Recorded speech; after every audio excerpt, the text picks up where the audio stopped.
All right, guys, welcome to the lab setup.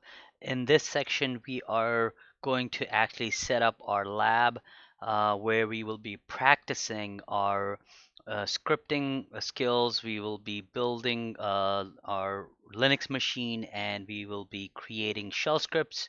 So let's see what exactly are we going to do in this lab setup. So this is a quick step-by-step instruction of what we're going to be doing following this lesson. In this section, I will be covering about the virtual environment.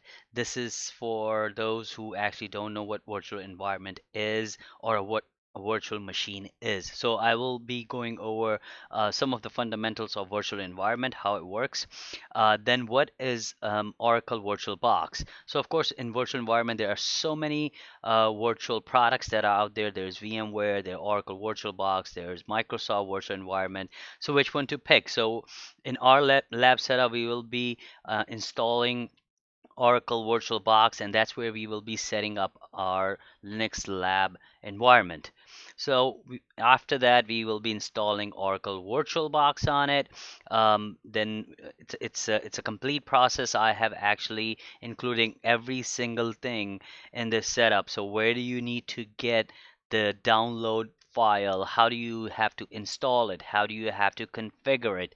And then we will cover the first virtual machine. So once you have the Oracle box running, then what do you need to do with it? You need to create a virtual machine. What is a virtual machine? If you don't know, then I have covered that in this section. You don't have to worry about a thing. I will walk you through step by step and every all the way through on setting up your Linux machine. And then once you have the Linux machine up and ready, then we will do the Linux installation. And the Linux installation I will be covering is the CentOS, which is exactly like Red Hat Linux, which is used mostly in the Linux environment, in a corporate environment. So this section covers all about setting up your lab.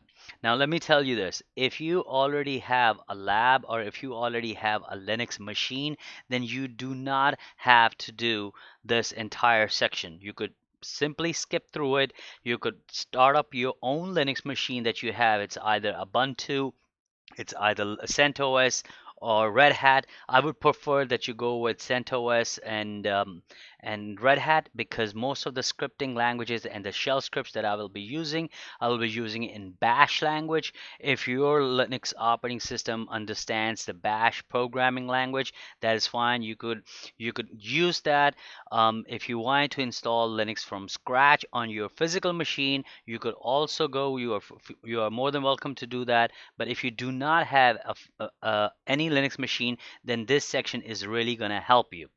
And once again, if you do have a Linux machine, not to worry about it, just go straight to the next section.